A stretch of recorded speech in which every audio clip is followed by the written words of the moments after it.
ayamnya kamu katanya gitu. Jadi langsung dipatahin, ya udahlah nggak usah gitu ya. Oke. Jadi next slide. Saya akan membahas tentang bedah jantung ya. Jadi memang itu merupakan hal yang mengerikan. Dan pasti pertanyaannya, kalau bisa dipasang ring ngapain sih dok di bypass?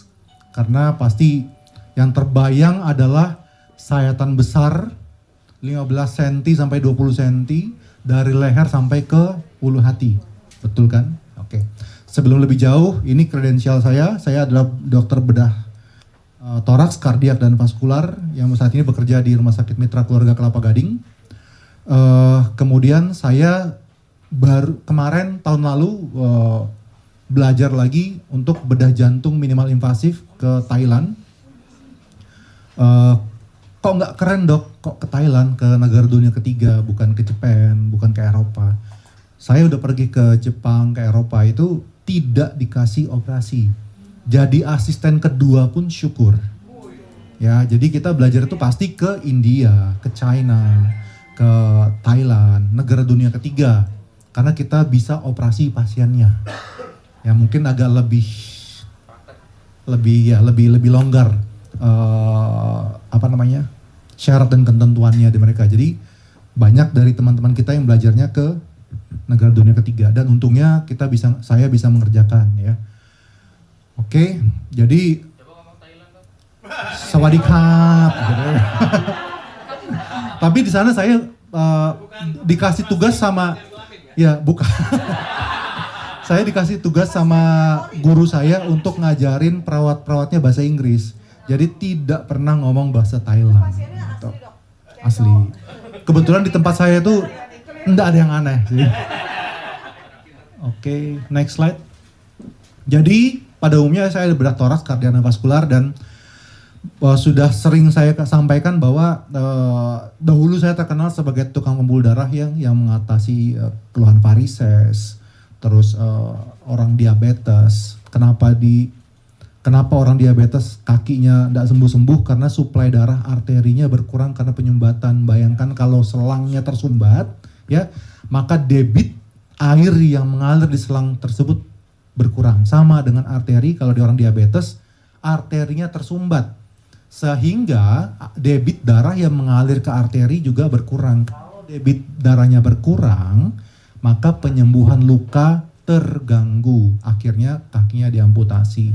Makanya dokter pembuluh darah itu fungsinya melebarkan aliran darah supaya lukanya sembuh dan kakinya tidak diamputasi. Dan jadi itu sekelumit tentang pembuluh darah ya. Mungkin nanti ada beberapa yang mau cek varises juga. Kenapa dok varises? Mungkin saya sampaikan ulang lagi bahwa varises itu sebenarnya bukan problem kosmetik saja. Karena ada kerusakan pembuluh darah di dalamnya, ya, terutama pembuluh darah vena. Jadi vena itu harusnya membawa darah dari kaki menuju ke jantung. Ada struktur yang namanya katup, one way valve. Jadi harusnya dia bisa naik dan tidak bisa turun lagi, ya. Tapi pada orang yang varises katupnya rusak sehingga darahnya pooling di kaki. Kalau darahnya pooling di kaki, maka tekanan di venanya meningkat. Kalau tekanan vena meningkat, maka dia melebar, jadilah varises. Dan karena ada base penyakit pembuluh darah, maka semua tindakan tersebut bisa saya ajukan ke insurance dan untungnya si merah paling bagus klaimnya.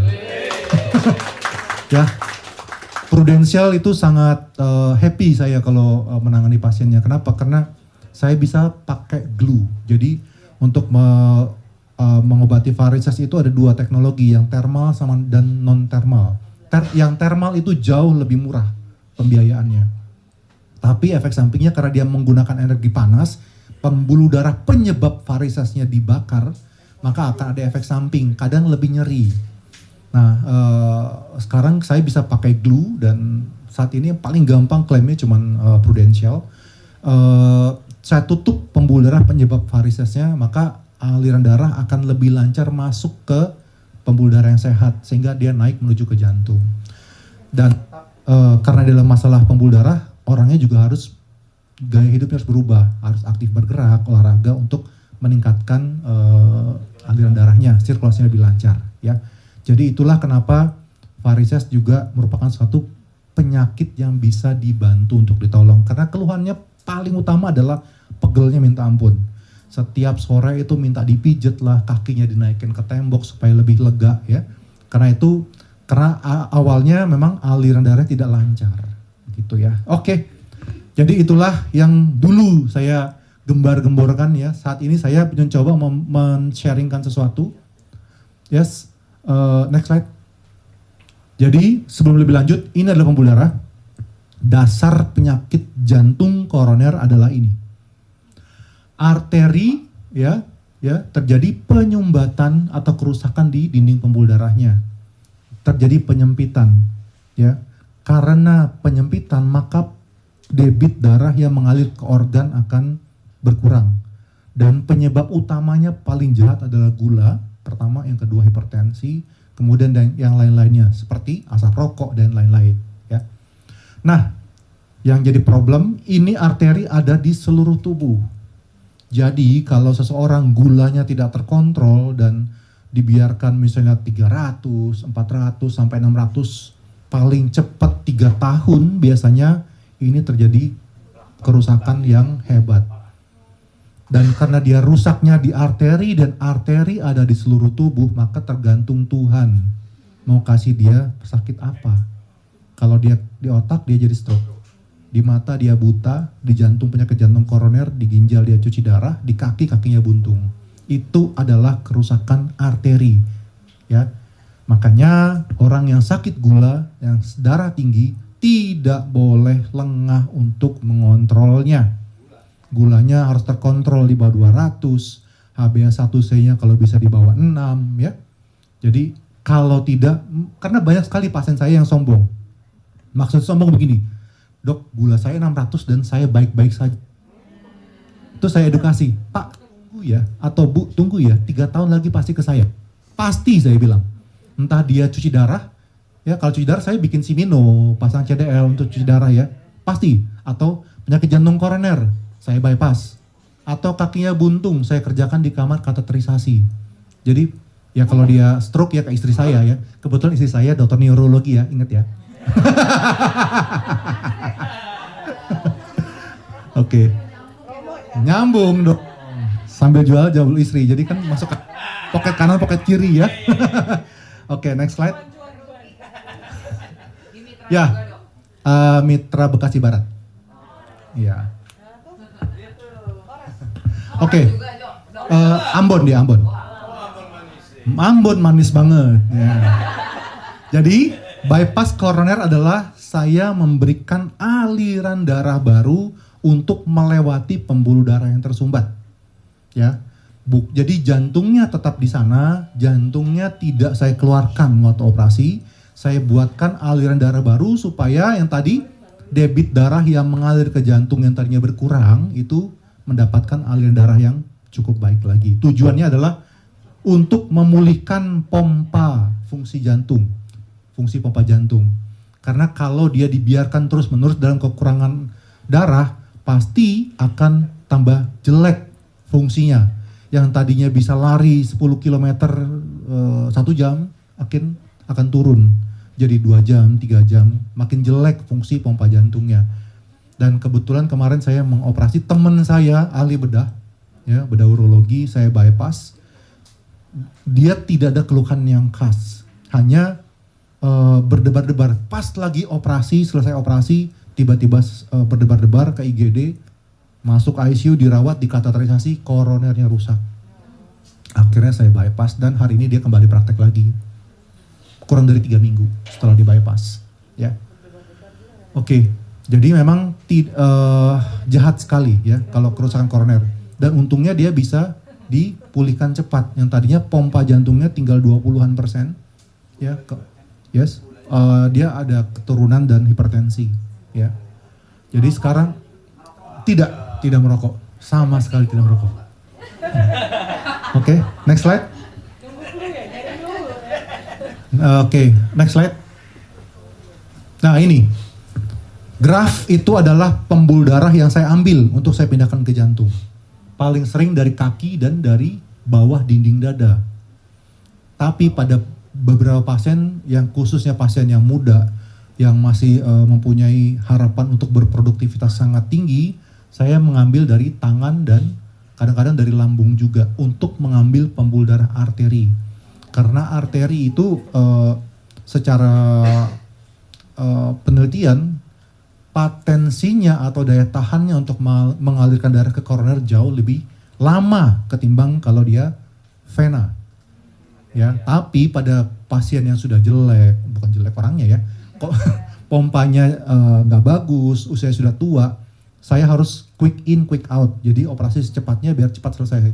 Itu kadang-kadang saya pakai pembuluh darah vena. Dan kebetulan tadi teman saya yang kemarin itu saya ambil arteri semua. Karena harapannya masih muda dan masih bisa produktivitas. Bukan, arteri itu yang berdenyut.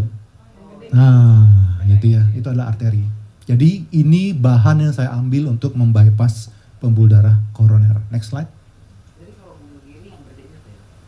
Ya, nanti saya ajarin, salah saya ya. Terus, kapan dok harusnya dibypass? Pertanyaan umum. Kalau penyumbatannya berat pada 3 pembuluh darah jantung, ya, yang gagal di PCI atau gagal dipasang ring, nah itu dia yang utama. Ya, next slide. Nah saya kasih tahu kapan dia sebaiknya dipasang ring kalau yang rusak 1 atau 2 pembuluh darah jantung dan boleh 3, cuman kerusakannya tidak parah, artinya tidak membutuhkan cincin yang banyak. Karena bayangkan darah kalau keluar dari badan kita, artinya keluar dari habitatnya dia langsung beku. Jadi kalau saya masuk, bukan saya sih, kalau teman saya dokter jantung masukkan cincin sepanjang pembuluh darah koronernya, itu gampang beku, gampang mampet. Makanya penelitiannya mengatakan kalau pada pasien-pasien yang sumbatannya banyak, memerlukan pasang ring lebih dari 3, lebih superior hasilnya kalau di bypass gitu ya. Pasti takut dok karena lukanya panjang, tulangnya dipotong. Nanti saya kasih tahu kita bisa mengerjakan lebih baik dari itu ya. Next slide. Nah ini datanya ya, dalam 5 tahun orang ini yang kompleks ya, yang kompleks dalam 5 tahun, maka yang orang di bypass yang kuning ini angka kesakitannya lebih minimal, lebih kecil ketimbang yang dipasang ring. Artinya kesakitan apa? Yang berulang kali masuk ICU, ya harus reintervensi, sudah dipasang ring, kemudian 6 bulan lagi masuk kateter lagi ternyata udah buntu. Nah itu lebih minimal yang di bypass. Angka bertahan hidupnya lebih bagus dalam 10 tahun yang di bypass ketimbang dipasang ring. Ya jadi kalau harus dipasang 4, 5, 6, 7 bahkan bisa full metal jacket itu bisa tuh. Satu selongsong ringnya sampai 20 gitu ya. Pasti lihat itu. Dokter jantungnya pasti pakai Porsche. Enggak. Bercanda. Bercanda. Rekam ya. Nanti saya nggak dikasih pasien sama mereka gitu. Ya. Jadi memang angka bertahan hidupnya kalau di bypass ketimbang kalau dia dipasang ring itu jauh lebih tinggi kalau di bypass. Dan kalau di luar negeri, di negara maju, kalau dia harus dipasang lebih dari 3, insurance nggak mau cover. Karena dia sudah tahu dalam waktu 1 tahun pasti saya harus bayar sesuatu untuk pasien ini. Jadi kalau dia mau pasang ring lebih dari 3 itu suruh bayar sendiri pasiennya. Jadi semuanya di bypass. Ekonomi. Ya, itu. Sama nih angkanya. Lebih bagus dalam 10 tahun lebih banyak yang kacau kalau yang dipasang ring. Oke. Jadi memang masih ada tempatnya untuk pasien. Ini angka pasien yang operasi konvensional ya. Jadi yang pulihnya 6 bulan sampai setahun, 6 bulan masih kesakitan, itu yang operasi yang belah tulang dada. Oke, next slide. Pasang cincin PCI itu. Yes, PCI ya. Perkunatio ini. Jadi inilah intinya ya. Kalau pasang stand atau ring itu cocok untuk yang lesi simple, bypass yang lesi kompleks, terutama bila ada diabetes. Yes, next slide. Nah, kalau bypass yang diketahui sama teman-teman semua adalah yang ini. Ya, mungkin waktu saya masih di rumah sakit yang hijau, semuanya saya kerjakan yang ini. Ya, bypass konvensional. Kemudian saya pergi sekolah, keluar dengan luka yang kecil, tanpa memotong dada, tulangnya. Jadi, tulang itu sembuh paling cepat 6 bulan. Kalau orangnya masih muda. Kalau sudah berusia, 1 tahun baru sembuh. Jadi ada kemungkinan si tulangnya nggak nyambung, ada kemungkinan patah lagi kalau dia dilakukan operasi konvensional seperti ini. Nah, kalau saya melakukan bypass yang minimal invasif, saya tidak memotong tulang, saya masuk dari sela-sela iga. Jadi penyembuhannya hanyalah penyembuhan luka kulit dan otot yang dalam waktu 1-2 minggu sudah pulih. Sehingga pasti jauh lebih cepat untuk kembali beraktivitas. Terbukti teman saya yang ahli bedah hari ini sudah mulai operasi. Saya sudah mulai praktek, saya pulang. Ya, pakai MICS. Kenapa? Yes, nanti saya sampaikan. Next slide. Next slide. Play. Ini adalah operasi konvensional, ya, yang saya sayat dari leher sampai ke ulu hati, ya. Ini bayangkan ini biar pada muntah, biar masuk di otak ya. Jadi ini tulang dadanya tuh saya bor, saya potong dengan gergaji, ya. Setelah itu baru dibuka untuk mengakses ke jantungnya. Bukan, itu hak untuk mengangkat, ya. Jadi setelah diangkat, baru ini kelihatan untuk mengakses jantungnya. Oke, next slide. Next slide. Next. Nah, yang saya tawarkan saat ini adalah sayatan kecil tanpa memotong tulang dada, kurang lebih 5-8 cm lah. Makin tebel lemaknya makin agak lebar.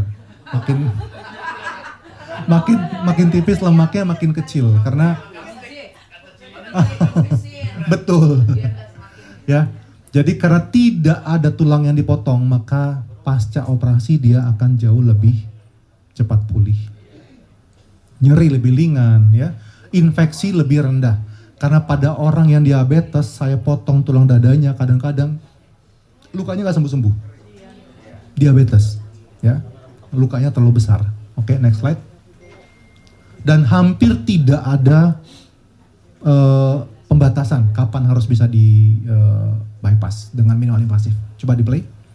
Jadi gini, lukanya hanya 5-8 cm kurang lebih. Ya. Dengan luka yang kecil itu saya bisa mengakses jantung sama baiknya. Ya.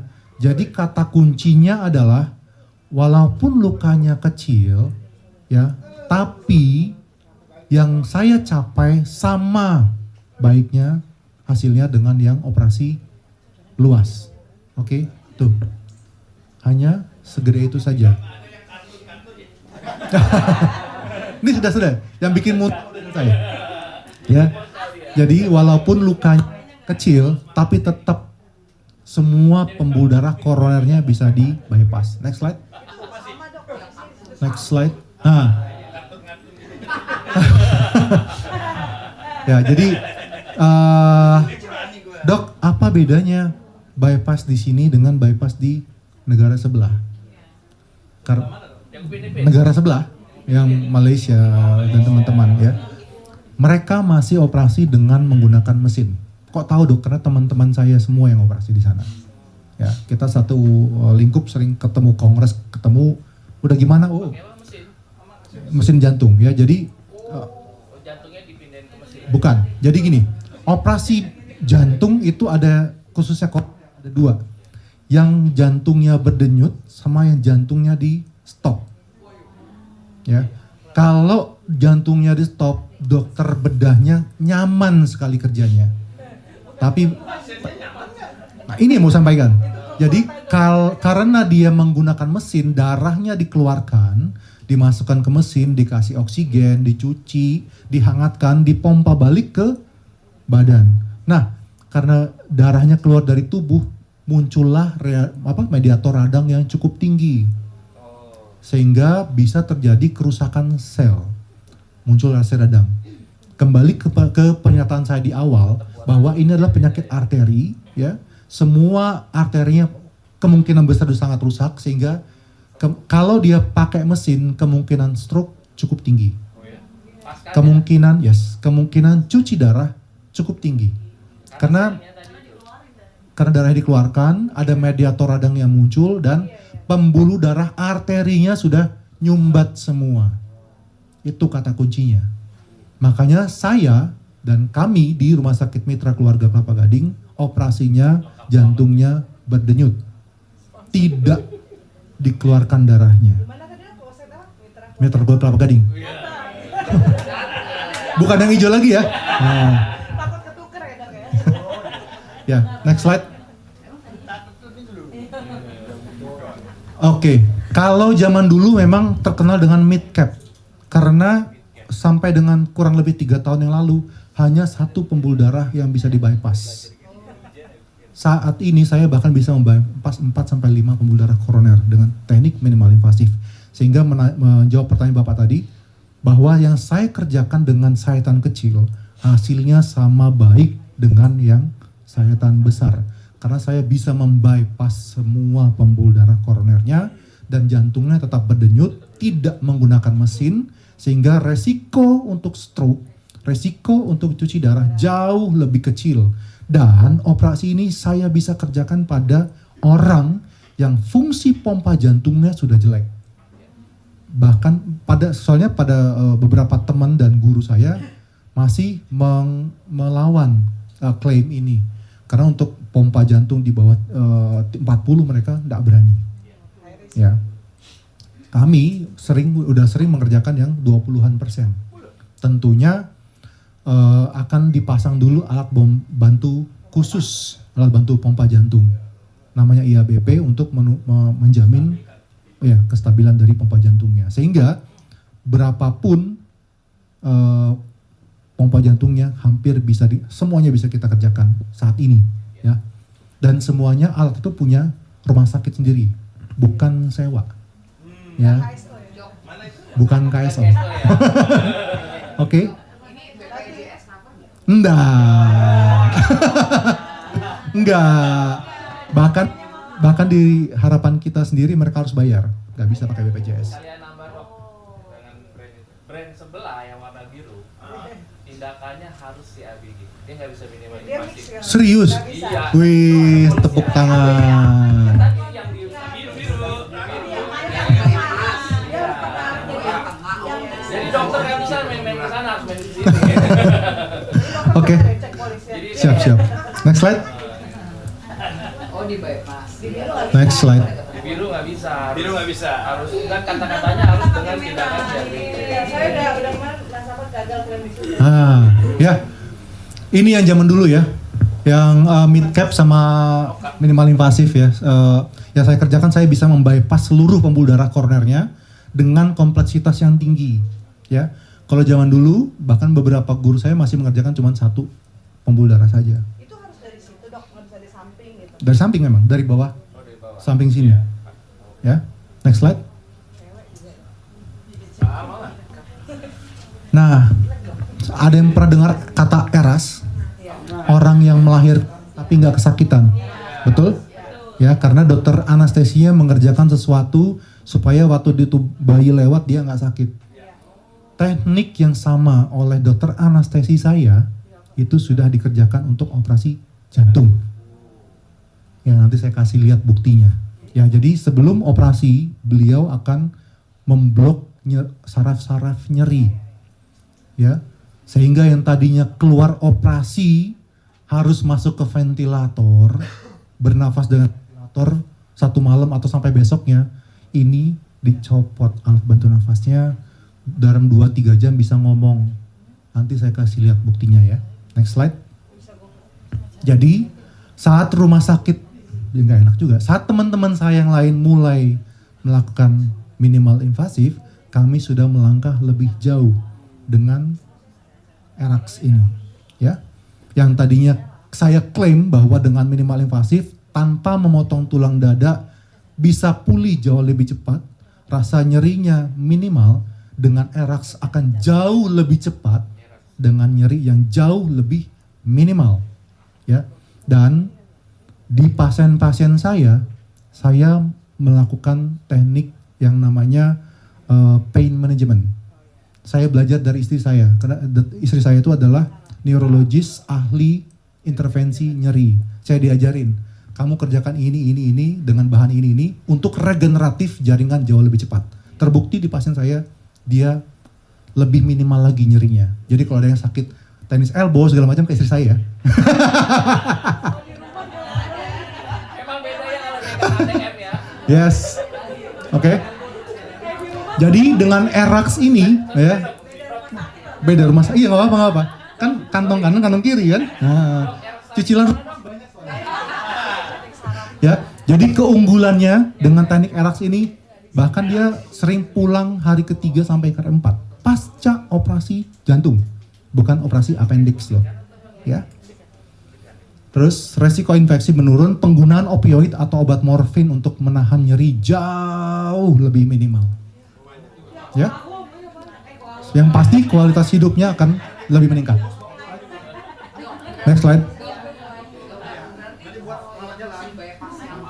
Konvensional, sakit, lama.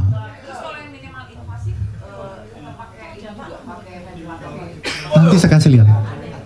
Nah ini habis operasi jantung, alat bantu nafasnya dicopot. Dia bernafas sendiri. Next. Ini yang di Bangkok, Dok. Bukan, ini di Kelapa Gading. Next. Nah ini. Oh, yang kanan yang pakai ERAX. Dua-duanya. Ini saya butuhin. Ini satu begitu dilepas alat bantu nafasnya, ini sudah bangun. Ya, next slide.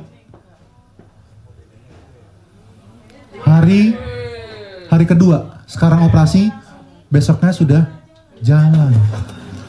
Ya, sudah mulai rehabilitasi medis, sudah mulai fisioterapi. Ya. Berapa duit? Nggak punya asuransi? Beli dulu asuransi ya. Oke. Ya, terbukti ya. Tua pun sudah bisa langsung aktivitas. Next slide. Hari kedua. Ini hari 0 pasca operasi jam ke-10. Ini kenapa jam 10? Karena tukang ambil videonya datangnya lebih telat aja. Selamat sore, Mau hari jam kedua, jam ketiga udah bisa ngobrol. Saya Sister Novi ya, yang hari ini berjaga sama Bapak. Gimana kondisi hari ini Pak? Baik, Baik ya, ada keluhan, sesek? nggak ada. Nggak ada, sakit dadanya? Nggak ada ya? Oke, baik-baik aja ya. Itu semuanya juga normal aja kok. Normal semua ya, nyeri juga nggak ada ya Pak ya? Oke, boleh minta tolong Pak gerakin Pinter ya susternya ya. tangannya. Nggak ada pak ya. Ada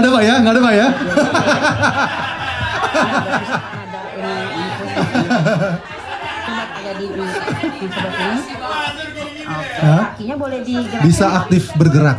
Pasca operasi loh. Hari 0. Oke, sebelahnya. Oke, bagus semua ya Pak ya. Itu venanya diambil. Ini lukanya. Lukanya ya. Ya. Hanya segitu saja lukanya, kecil. Yes. Ya. Next slide. Next slide. Pakai apa dia? Bayar sendiri? Bukan tuh Starman.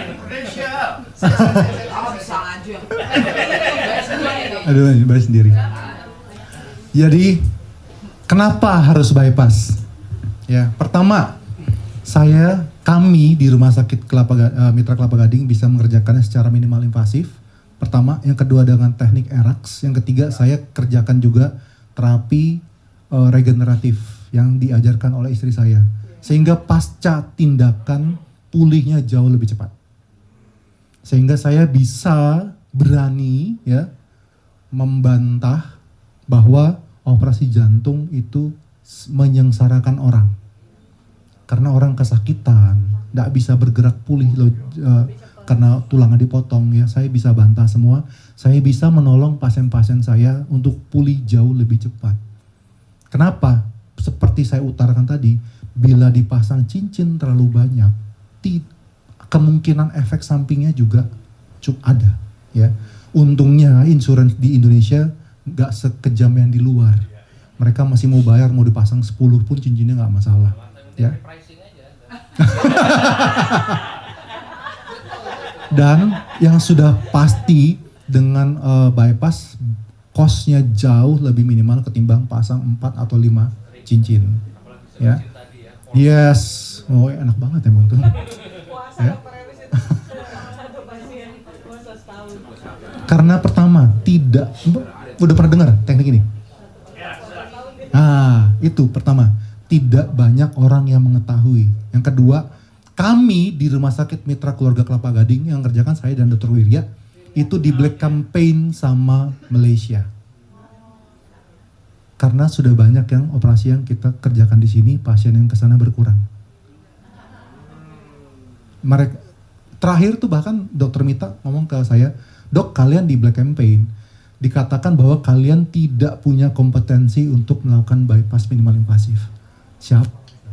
Ya, siapa mereka? Mereka aja masih pakai pompa mesin jantung kok. Ya. Terus kemarin ada teman saya agent ngomong mereka buka buka kantor di sini lagi jualan kayak gini juga, dia bilang kami akan mengerjakan minimal invasif. Akan. Nah, kami sudah dan sampai bulan ini udah hampir lebih dari 150 pasien. Kami rutin mengerjakan minimal 4 sampai 5 pasien per minggu. Saya akan mungkin minggu depan atau lusa itu 34 tahun. 34 tahun. Paling tua 80. Ya. Jadi penyakit ini bisa mengenai ke semua orang. Dan yang muda itu biasanya tidak khas gejalanya. Yang tadi, teman saya dokter bedah itu, dia sesak, habis operasi sesak. Yang tadinya bisa lari 10 kilo dalam waktu 1 jaman, kok sekarang jadi 2 jam. Dia pikir, udah tua kali ya. Ternyata pas dioperasi, deg-degan doang. Tidak sakit dada. Dia deg-degan, keringat dingin, ngobrol sama teman anestesinya. Bro ini kok gue gini ya? Oh, dicek dengan alat saturasi, nadinya cepat. Rokok sudah pasti merusak. Tapi kalau dia atletis ya, maksudnya tidak, pertama orangnya merokok, tapi orang yang merokok tapi tidak punya keturunan sakit jantung, tidak ada darah tinggi, tidak ada diabetes, tidak ada faktor resiko yang lain. Terus ada orang yang tidak merokok, tidak olahraga, tapi ada keturunan penyakit jantung. Bagus saya merokok, saya bilang. Tapi itu bukan judgement saya. Ya. Jadi itu adalah multifaktor dan sudah dapat dipastikan rokok itu merusak. Ya. Jadi sudah dipastikan rokok itu merusak dan tapi dok saya minum antioksidan katanya. Saya ngerokok tapi saya minum antioksidan. Saya ngerokok tapi olahraga untuk memperbaiki. Ngapain sampai capek, mendingan stop rokoknya. Ya kan? Iya.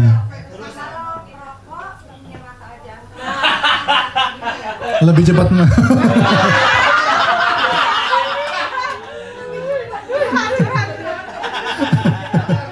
Ya. Intinya rokok itu salah satu yang merusak pembuluh darah. Entah dia nanti serangan jantung, entah nanti dia stroke, entah dia yang lain-lain. Saya nggak berani ngomong. Itu ada juragan vape di sana. Saya nggak tahu. Kalau vape isinya salbutamol mungkin bagus ya, meregakan nafas. Cuman kalau vape-nya isinya nikotin, isinya LC gitu-gitu ya, pasti jelek juga ya. Jadi saya enggak tahu, saya tidak pernah mempelajari kenapa vape itu jelek ataukah tidak. Buktinya Singapura aja melarang vape masuk. Dari situ aja udah bisa kita bayangkan kan bagaimananya.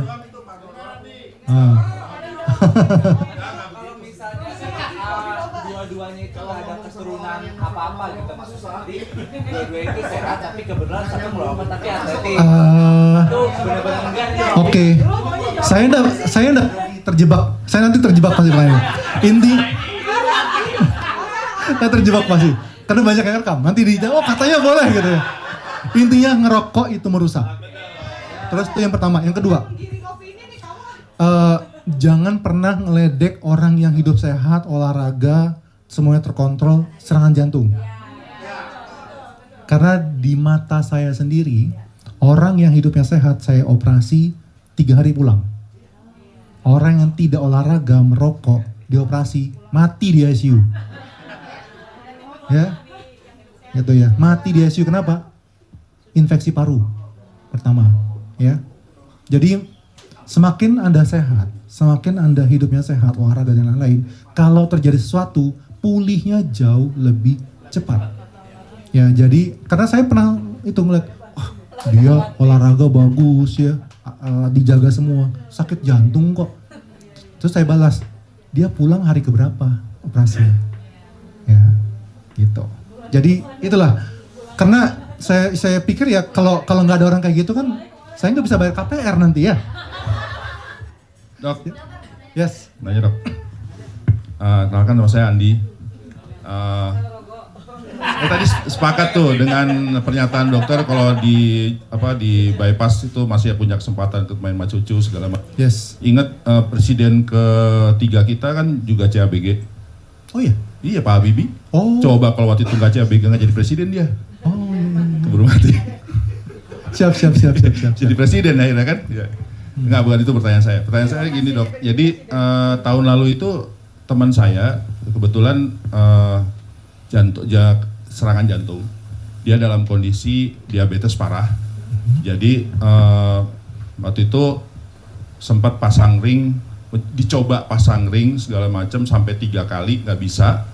Terus rapuh apa gimana gitu. Pembuluh darah saya juga nggak detailnya saya nggak tahu. Cuman yang saya pengen tahu itu waktu itu sebetulnya ada opsi untuk bypass jantung. Yes. Yang saya pengen tahu itu sebetulnya dia bisa bypass jantung atau dia pasang ring itu kriterianya harus gimana ya itu? Yang tadi kriterianya.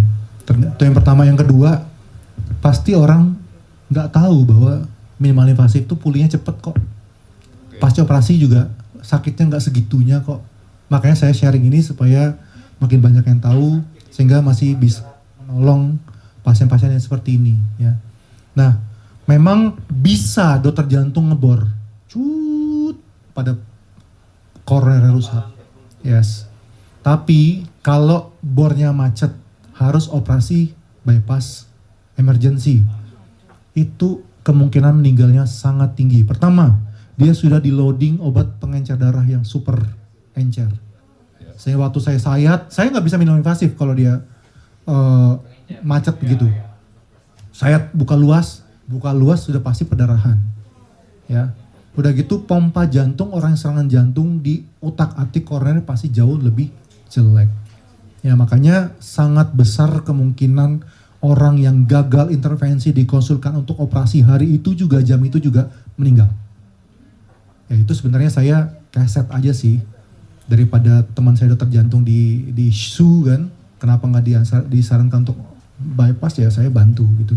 Dan memang itu kan pasti hasil diskusi dokternya dengan pasien udah dikasih pilihan. Ini nggak tahu mau dokter jantung menyarankan bypass atau tidak. Cuman ini adalah koroner yang 3 vessel, 3 pembuluh darah tersumbat paling bypass. Saya nggak tahu dokter jantung begitu di Indonesia ngomong seperti itu atau tidak. Tapi kalau teman-teman saya di Malaysia, mereka ngomong dokter jantung di Malaysia itu malu mengintervensi orang yang koronernya banyak. Karena pasti diledekin, wah lu ngejar beli Porsche ya, pasti gituin. Kalau di kita mah enggak lah, kayak di bodo amat ya dipikir ya. Jadi memang saya tidak tahu apakah dia disarankan untuk di bypass atau tidak, tapi memang kalau sumbatannya banyak terbukti memang hasilnya secara penelitian jauh lebih baik kalau dia di bypass. Gitu. Bukan karena saya dokter jantung ngomong seperti itu, cuman ya ini sharing supaya lebih banyak orang yang tahu dan bisa membantu mengambil keputusan di saat yang tepat. Kalau perlu sesuatu silahkan kontak saya, kontak tim marketing mitra keluarga, kita telekonsultasi. Pasiennya di ujung Berung sana nggak usah datang. Kasih saya data, kita ngomong via Zoom, ya. Oke, saya mau operasi, kita preadmisi. Begitu stop pengencer darahnya sudah cukup, datang ke rumah sakit, kita bypass, nanti dijemput di bandara. Pasiennya masuk ke ICU, keluarganya kita tidurkan di hotel, itu paket dari Mitra Keluarga Kelapa Gading. Jadi tidak terluntang-lantung, kita tangani semuanya dengan baik. Kita mau ngalahin negara tetangga yang namanya Malaysia, ya. Supaya mereka makin keki. Ya. Ngapain jauh-jauh ke negara tetangga untuk bypass kalau semuanya bisa dikerjakan di sini, begitu. Oke dok, makasih. Wah, nanya nih.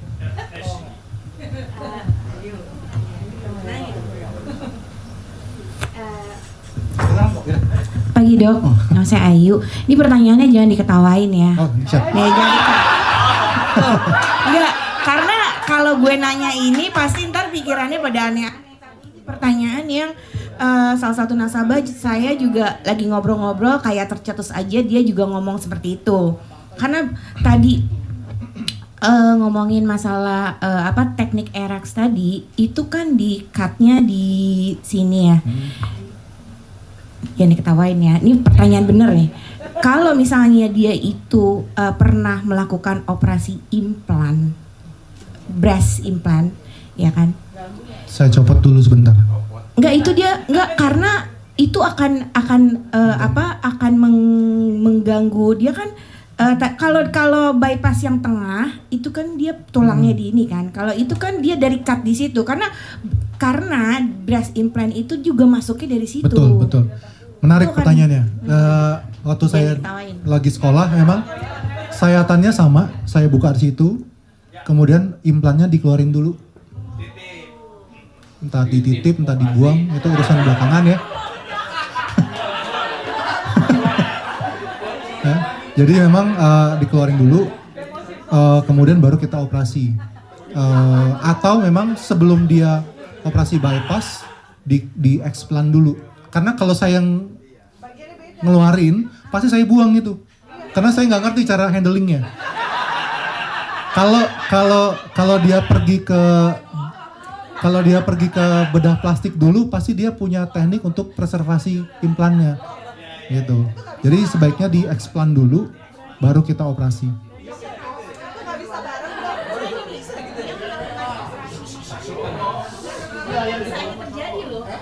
Betul. Dia kalau melakukan operasinya itu di luar negeri misalnya ya. Mau di Korea, di Bangkok gitu kan. Terus berarti dia ternyata dia punya ada jantung gitu kan, yang dia harus melakukan pakai teknik itu. Kan tadi bilangnya bisa 1 minggu sebelumnya. Kok kalau yang itu bisa 2 bulan? Berarti kalau misalnya kan penanganannya dokternya beda.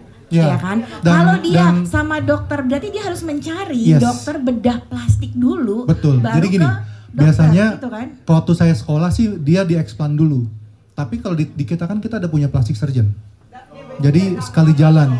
Tapi explantnya mungkin uncovered by insurance. Itu aja. Explantnya uncovered by insurance, bypass jantungnya di cover by insurance. Itu aja sih. Oke. Bisa kok dikerjakan semuanya. Tapi jangan suruh, dok itu kan sama incisnya, digedein bisa nggak? Nggak bisa.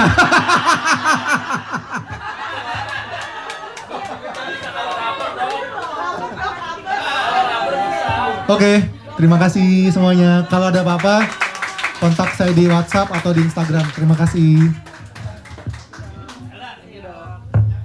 Ada mau nanya nggak? Masih bisa dok nanya apa udah? Oh udah. Dokter Yose nanti kan